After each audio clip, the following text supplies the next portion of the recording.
ഭയങ്കര ആലോചനയാണല്ലോ. നമ്മൾ രണ്ടുപേരും കൂടി ഒരു പാട്ടും പാടി നടന്ന എങ്ങനെയുണ്ടാവും ആലോചിക്കായിരുന്നു. കൺമണിയേ. വീട്ടില് നിശ്ചയിപ്പ് അടക്കല്ലേ? ആ, എന്തായാലും ഒരു അബദ്ധം പറ്റി. ഇനി വരുന്നിടത്ത് വെച്ച് കാണാം. എന്നെ കുറിച്ചൊരു അന്വേഷണം ഉണ്ടാവില്ലേ? ഉണ്ടാവും എന്ന് കരുതി എത്ര നാളാന്ന് വെച്ചാൽ കാത്തിരിക്കുക. അവിടെ ഇരുന്നൊന്ന് സ്വസ്ഥമായിട്ട് സംസാരിക്കാൻ പറ്റുമോ? കുറെ നാളായിട്ട് വിചാരിക്കുക നിന്നെ ഒന്ന് തനിച്ച് കിട്ടണം. വീട്ടിൽ വല്ല രക്ഷയുണ്ടോ? കുറെ പിള്ളേരും പണ്ടാറും.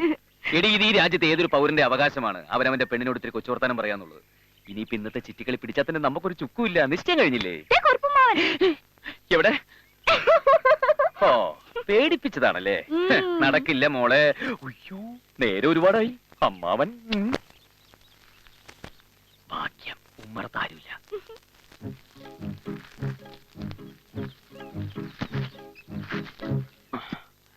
നീ പിന്നാമ്പുറത്ത് കൂടെ പൊയ്ക്കോ. ആരെങ്കിലും ചോദിച്ചാ? നമ്മള് പ്രേമിച്ചിടക്കായിരുന്നു പറഞ്ഞാ മതി. ഇന്ന് നമ്മൾ തമ്മിൽ കണ്ടിട്ടേയില്ല.